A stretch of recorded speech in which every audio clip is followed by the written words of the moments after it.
En el verano de 1970, bajo el abrasador sol mexicano, la selección brasileña cautivó a la afición mundial, creando una trayectoria increíble en el mundial. Fue el primer torneo televisado a color, y el amarillo y azul de la camiseta de la selección brillaron más que nunca, con una generación de talentosos jugadores, apodada el equipo hermoso. Desplegaron un estilo de juego apasionado y artístico, transformando el fútbol en una auténtica forma de arte, donde el concepto de juego bonito, fútbol hermoso, se redefinió a la perfección.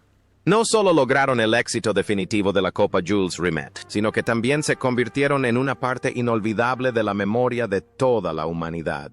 Pero detrás de esos momentos gloriosos en el campo se encontraban jugadores con destinos muy diferentes. Han pasado más de 50 años, y el tiempo ha marcado diferentes huellas en sus vidas. Algunos se convirtieron en reyes, otros en médicos. Algunos vivieron en reclusión y otros tuvieron que detener su camino en una tragedia repentina. Repasemos los altibajos de los jugadores que formaron el alma de esa generación dorada.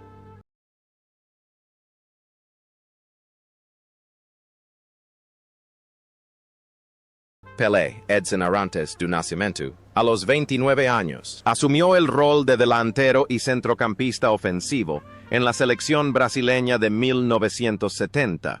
Tras el trauma del Mundial de 1966, regresó con la madurez, el coraje y la influencia de un verdadero maestro. Ya no corría tanto como en su juventud, pero cada toque de balón le abría oportunidades claras. Cada pase era decisivo. Con 4 goles y una serie de asistencias, especialmente el pase a la espalda a Carlos Alberto en la final, Pelé demostró ser el alma, el mejor director de orquesta de Brasil. 1970. Inteligente, sofisticado y de clase superior. Lejos del foco de atención de México, la carrera y la vida de Pelé continuaron siendo una serie de acontecimientos globales. No solo jugó al fútbol, lo llevó a nuevas tierras. Su fichaje por el Cosmos de Nueva York en la década de 1970 sembró la pasión por el fútbol en Estados Unidos. Tras retirarse, el rey del fútbol se convirtió en embajador de buena voluntad, ministro de Deportes de Brasil y la imagen de innumerables marcas. Vivió una vida siempre bajo los focos, ocupado con actividades sociales y preservando su propio legado. A pesar de sus numerosos matrimonios y problemas de salud y familiares, siempre mantuvo su radiante sonrisa, símbolo de la alegría del fútbol.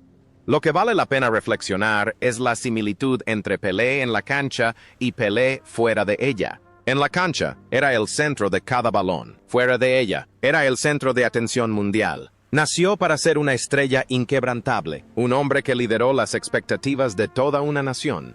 Sin embargo, el viaje de un rey también debe llegar a su fin. Tras muchos años de lucha contra el cáncer, el 29 de diciembre de 2022, el rey del fútbol Pelé falleció a los 82 años. Su fallecimiento conmovió al mundo entero, pero su legado es inmortal. No era solo un jugador, era fútbol. Félix Mieli Venerando, a sus 32 años, fue el portero discreto pero fundamental de Brasil 1970. Aunque a menudo subestimado en un equipo repleto de estrellas ofensivas, Félix, con su físico delgado pero reflejos rápidos, realizó paradas impresionantes. La más notable fue la que bloqueó el cabezazo de Lee, Inglaterra, manteniendo el ánimo del equipo. Era el portero silencioso, aguantando la mayor presión, pero garantizando la seguridad de todo el equipo.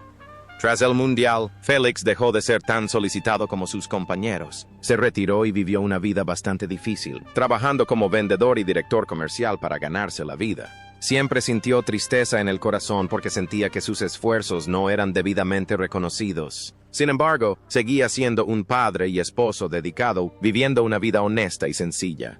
El destino de Félix parece ser el opuesto a la gloria del fútbol. Un campeón mundial que lucha por ganarse la vida. Un héroe silencioso que siempre lucha por el reconocimiento. Pero esa lucha terminó. Félix falleció el 24 de agosto de 2012 a causa de un enfisema. Su fallecimiento finalmente hizo que los brasileños reconocieran y honraran el verdadero valor de las manos que una vez sostuvieron el sueño mundialista. Rivellino, Roberto Rivellino, a sus 24 años, fue la fuente de potencia y brillantez en la banda izquierda de Brasil 1970. Con una zurda atómica y el famoso regate elástico, siempre creaba oportunidades con potentes tiros libres y pases largos precisos, con precisión milimétrica. Su bigote poblado y su característico estilo de juego técnico hicieron de Rivellino un símbolo especial de la generación dorada de 1970, e incluso una fuente de inspiración para el propio Diego Maradona. La carrera de Rivellino continuó prosperando después de 1970 en el Corinthians y el Fluminense, y luego se retiró a Arabia Saudí, donde fue considerado un santo del fútbol. Tras colgar las botas, se convirtió en un querido comentarista de televisión en Brasil. Su vida siempre estuvo llena de risas y el respeto de sus colegas. Fue el guardián del concepto de fútbol bonito, criticando constantemente los estilos de juego pragmáticos y violentos. La imagen de un artista romántico en el campo coincide plenamente con la de un Rivellino galante, elegante y apasionado en el arte del fútbol en la vida cotidiana.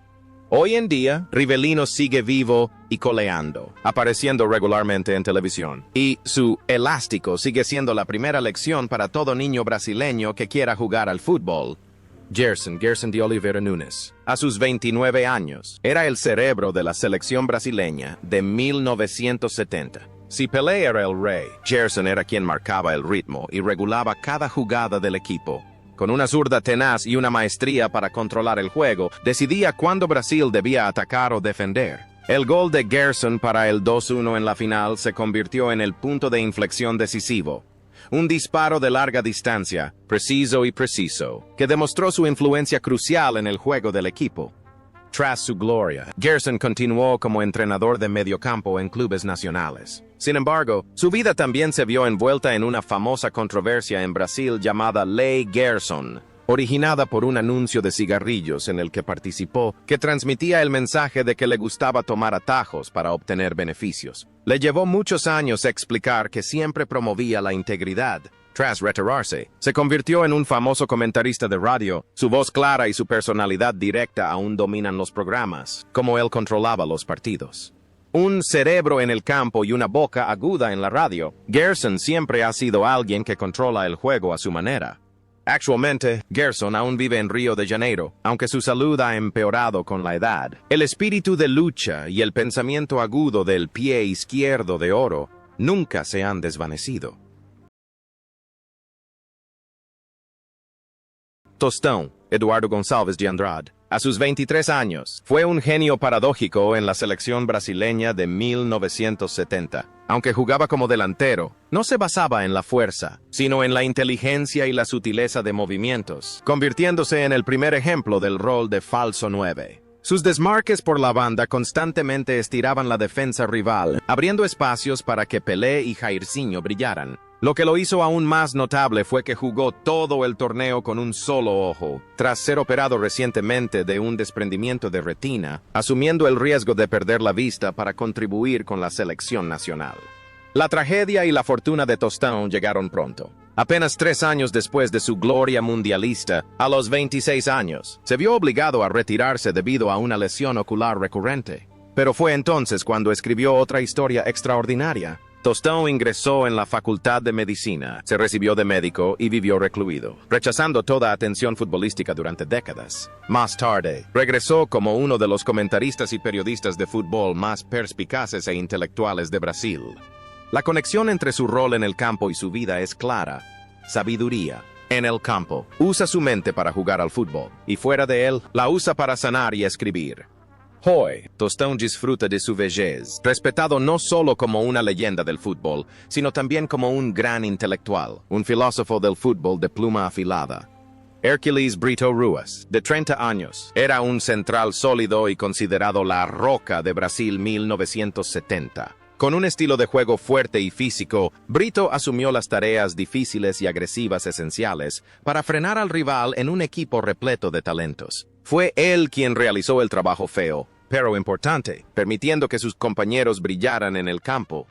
Tras jubilarse, Brito se refugió en una vida más bien privada. No participó mucho en los medios ni en los entrenamientos de alto nivel, sino que optó por vivir una vida sencilla en Río de Janeiro. Estaba satisfecho con su aportación y rara vez aparecía en público.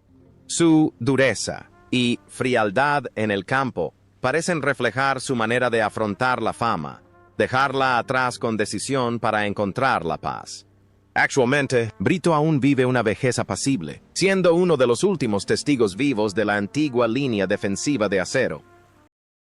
Clodoaldo Tavares de Santana. A sus 20 años, era el jugador más joven de la selección brasileña de 1970, actuando como un discreto limpiador para que sus superiores brillaran. Sin embargo, su momento cumbre fue un espectacular regate que superó a 4 jugadores italianos en su propio campo, abriendo el camino para el gol que selló la victoria por 4-1. Esta jugada fue la combinación perfecta de fortaleza defensiva e improvisación con espíritu samba, demostrando la personalidad típica de Clodoaldo. Clodoaldo desarrolló toda su carrera en el Santos. Tras retirarse, continuó aportando al equipo como entrenador y director técnico. Vivió una vida estable, alejado de escándalos, y fue respetado como un caballero del fútbol.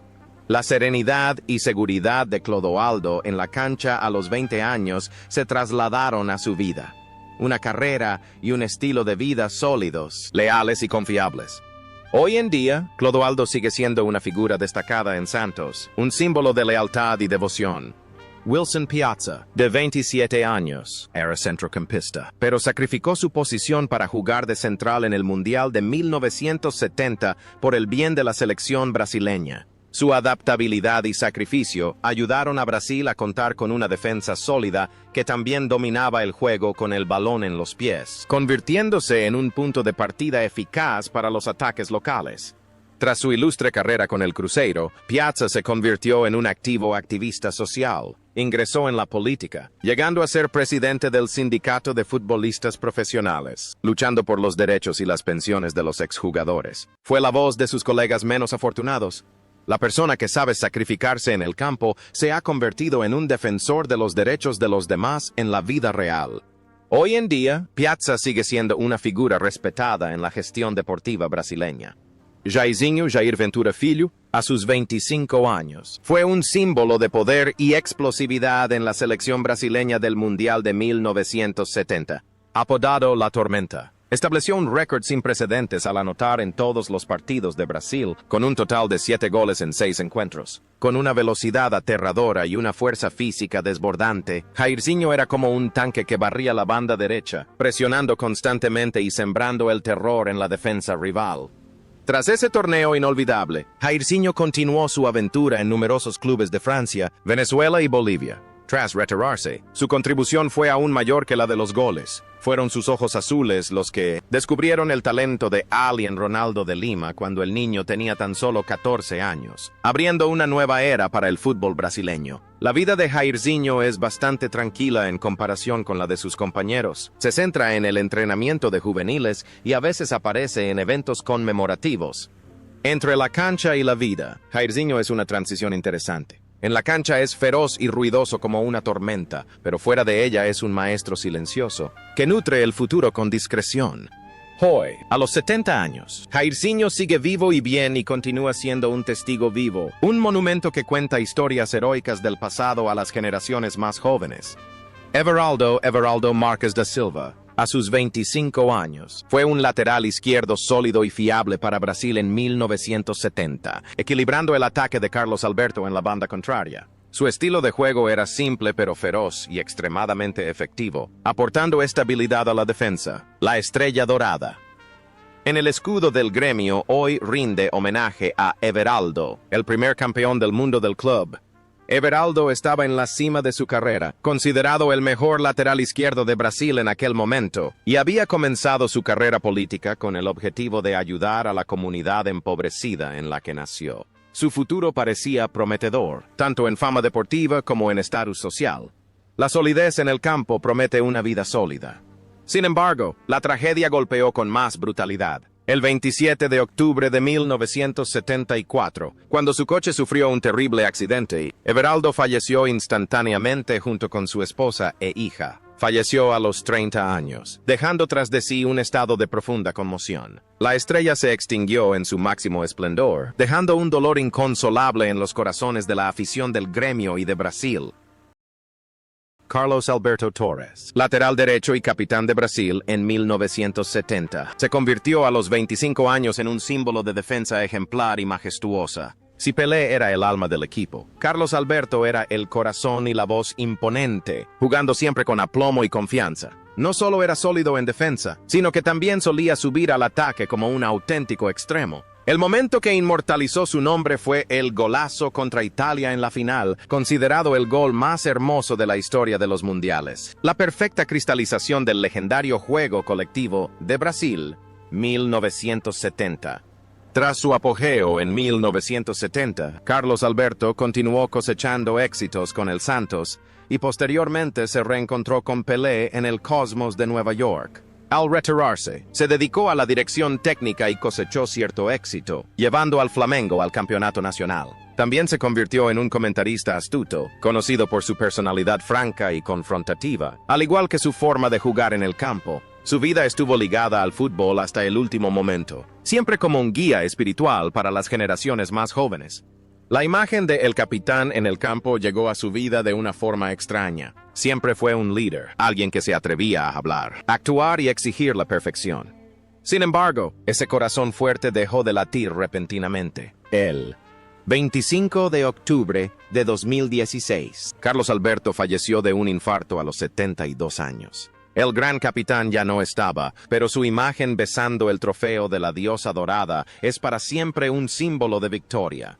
Paulo César Caju, a sus 20 años, fue un reserva estratégico para Brasil 1970, capaz de cubrir cualquier posición del ataque. Con una técnica soberbia y un estilo de juego improvisado, a veces alocado, aportaba un aire fresco y un cambio al equipo cada vez que entraba al campo. La vida de Caju fue una montaña rusa después de eso. Ganó muchos títulos, pero también cayó en una espiral de adicción a las drogas y al alcohol, lo que lo llevó a vender su medalla de oro del Mundial y una réplica del trofeo Jules Rimet para saldar deudas. Tuvo una larga lucha para reencontrarse consigo mismo. Su salvajismo en el campo de juego se convirtió en una pérdida de control en la vida real, empujándolo al abismo antes de que pudiera encontrar el camino de regreso.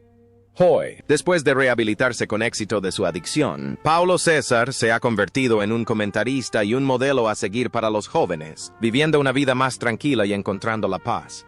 José de Anchieta Fontana, a sus 29 años, era central reserva en la selección brasileña de 1970, reconocido por su estilo de juego fuerte y contundente, y su audacia en las entradas. Aunque solo jugó un partido, fue un jugador clave en la selección brasileña, contribuyendo a mantener la estabilidad y el equilibrio. Tras retirarse, Fontana vivió una vida tranquila con su familia. Mantuvo su pasión por el deporte a través de partidos amistosos amateurs, pero el destino le jugó una mala pasada a este férreo defensor. El 9 de septiembre de 1980, durante un divertido partido de fútbol con amigos, Fontana sufrió un infarto y falleció a los 39 años. El corazón del guerrero dejó de latir justo en el lugar que más amaba, el campo de fútbol.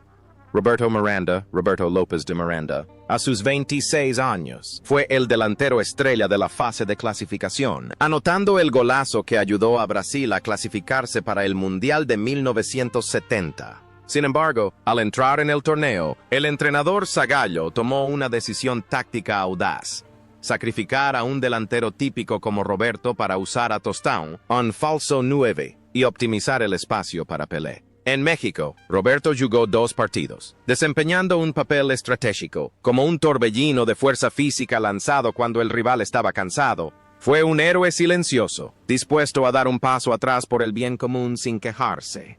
La carrera de Roberto fue sinónimo del apodo de Vendaval, la tormenta, en el Botafogo. Era un ídolo del equipo blanquinegro, famoso por sus potentes disparos de larga distancia y su intrépida carrera. Tras la gloria mundialista, Roberto continuó jugando en la máxima categoría durante algunos años más antes de fichar por el Corinthians y equipos menores. A diferencia del bullicio del mundo del fútbol, Roberto optó por retirarse en paz. Trabajó para el gobierno en proyectos sociales, ayudando a los drogadictos a reintegrarse a la sociedad, un trabajo que requería gran paciencia y compasión. Hay un contraste interesante entre Roberto dentro y fuera de la cancha. En la cancha, es la tormenta que destruye la defensa rival con su fuerza, pero fuera de ella, es una brisa cálida que sana las heridas emocionales de los desafortunados. Hoy, Roberto Miranda vive una vida tranquila, alejado de los focos. La afición del Botafogo aún lo venera como una leyenda viviente, testimonio del gran sacrificio de la generación dorada.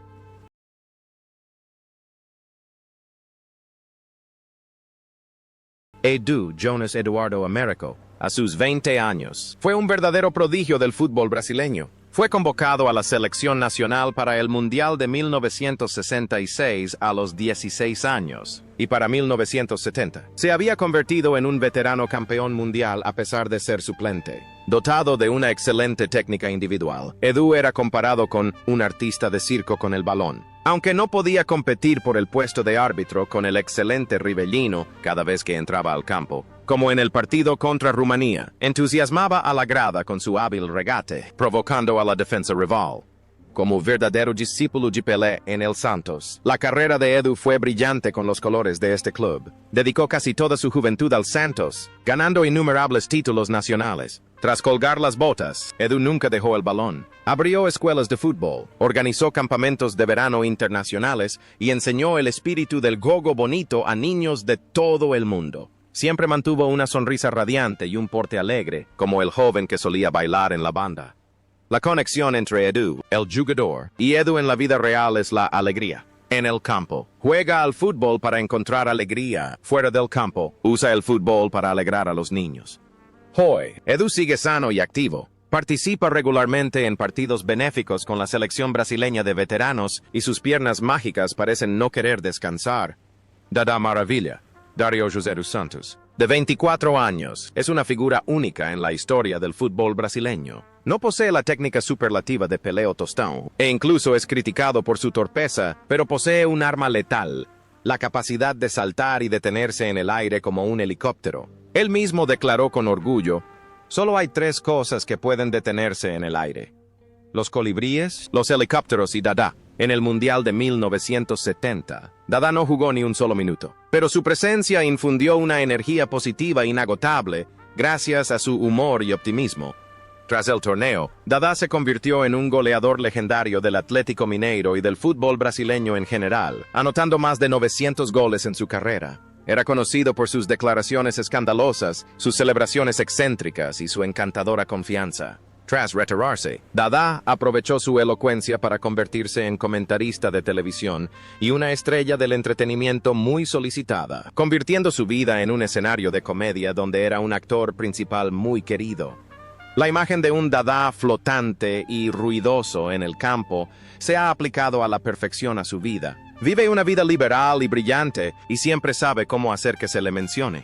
Hoy en día, Dada Maravilla sigue siendo un rostro familiar en la televisión brasileña, un anciano jovial que relata sus gloriosas, a veces exageradas hazañas con una risa cordial. Emerson Leão, a sus 20 años, fue el portero más joven de Brasil y la segunda opción, detrás de Félix, en el Mundial de 1970. Aunque no jugó ni un solo minuto en México, entrenar con las leyendas lo ayudó a convertirse en uno de los mejores porteros de la historia brasileña. Leão era conocido por su estilo intrépido al entrar, sus reflejos felinos y su temperamento fogoso, acompañados de una disciplina férrea. Tras ganar el Mundial, Leão se convirtió en el portero titular de Brasil en los Mundiales de 1974 y 1978. Se convirtió en una leyenda en el Palmeiras, pero su mayor legado reside en su posterior carrera como entrenador. Dirigió al Santos, al São Paulo y a la selección brasileña. Su estilo de entrenamiento era extremadamente militarista, estricto y no temía chocar con las estrellas. Era un hombre que exigía perfección y profesionalismo absoluto, a veces hasta el extremo. La fiereza latente del joven portero en 1970 se transformó en una personalidad espinosa en la vida real. Leão siempre fue el que mandaba, un general difícil que siempre quería controlar todo lo que estaba a su alcance. Hoy, Leão se ha alejado del banquillo de los entrenadores y disfruta de una vida rural en su finca, pero cada vez que habla sobre el fútbol brasileño, los expertos todavía lo escuchan con respeto y un poco de reserva. José María Rodríguez Alves, a los 21 años, acudió al Mundial de 1970 como suplente del capitán Carlos Alberto. Con un físico fuerte y un porte imponente, fue apodado Super Z. Aunque no tuvo muchas oportunidades de demostrar su talento en México 70 debido a la gran sombra del capitán, Zé María no se desanimó, considerando esta experiencia como una valiosa lección para perfeccionarse. La carrera de Zé María estuvo ligada al Corinthians, donde se convirtió en un símbolo de lealtad y espíritu de lucha incansable. Fue una figura clave del movimiento Democracia Corintia a principios de los 80, luchando junto a Sócrates por los derechos de los jugadores y la democratización del fútbol durante la dictadura. Esto demuestra que Semaría no era solo un extremo, sino un hombre con grandes ideas y responsabilidad social. La tenacidad y resiliencia del pulmón de acero en la cancha reflejan una férrea voluntad de vida. Es un hombre que siempre corre sin parar, ya sea para centrar el balón o para luchar por lo que es justo. Actualmente, Semaría trabaja en la prisión de la Fundación Casa, donde imparte clases de fútbol y educación del carácter a jóvenes con dificultades. Continúa su camino en un nuevo camino, sembrar semillas de bondad. Joel Camargo, a sus 23 años, era un central apuesto del Santos, que se distinguía por su aplomo, su cabeza alta y sus pocas entradas bruscas. En el Mundial de 1970, fue un suplente de calidad para la pareja de defensas centrales formada por Brito y Piazza. Aunque no jugó ni un solo minuto, la medalla de oro del Mundial fue la culminación de la carrera de este joven prometedor. Al regresar de México, el futuro de Joel parecía prometedor, pero el destino le asestó un duro golpe. Tan solo un año después, en 1971, sufrió un grave accidente automovilístico mientras conducía. El accidente no le costó la vida en ese momento, pero sí le costó la vida a 2 mujeres que viajaban con él y le dejó lesiones psicológicas y físicas permanentes. Su carrera profesional se desvaneció. Atormentado por la culpa y el dolor, Joel se sumió en la adicción al alcohol y las drogas, vendiendo poco a poco sus gloriosos recuerdos, viviendo en la soledad y la pobreza. La vida glamurosa y elegante en el campo contrasta por completo con la vida marchita y trágica al volante. Un error, un momento fatídico, le rompió la vida a alguien. Y entonces, ese doloroso viaje terminó. El 23 de mayo de 2014, apenas unas semanas antes del regreso del Mundial a Brasil, Joel Camargo falleció por insuficiencia renal a los 67 años. Falleció en silencio, en completo contraste con la estruendosa aclamación del Estadio Azteca ese año, dejando una triste huella en la epopeya de 1970. Otto Eduardo Roberto Stingen, a sus 23 años, fue el tercer portero de la selección brasileña en el Mundial de 1970. Era un joven del Corinthians de rostro atractivo y un estilo moderno para recibir el balón. Su convocatoria a la selección fue un importante reconocimiento a su talento. Aunque solo jugó como suplente y no jugó, la experiencia adquirida en este histórico viaje fue invaluable para la carrera de Otto. Tras el Mundial, Otto continuó siendo un portero fiable del Corinthians durante varios años. Sin embargo, las lesiones de muñeca y hombro no duraron tanto como se esperaba. Se retiró bastante pronto y se dedicó a los negocios y la educación. Abrió escuelas de fútbol en São Paulo, centrándose en enseñar habilidades para la vida a niños a través del deporte. Optó por una vida privada, lejos de las controversias del mundo del fútbol. La serenidad de un portero le ha ayudado a Otto a avanzar con paso firme en su vida después del fútbol. No ha dejado que la gloria pasada lo ciegue, sino que la ha usado como base para construir su futuro. Hoy, Otto vive una vida cómoda y feliz con su familia. Es la prueba de que la gloria en la Copa Mundial puede ser solo un capítulo, pero no es toda la historia de la vida.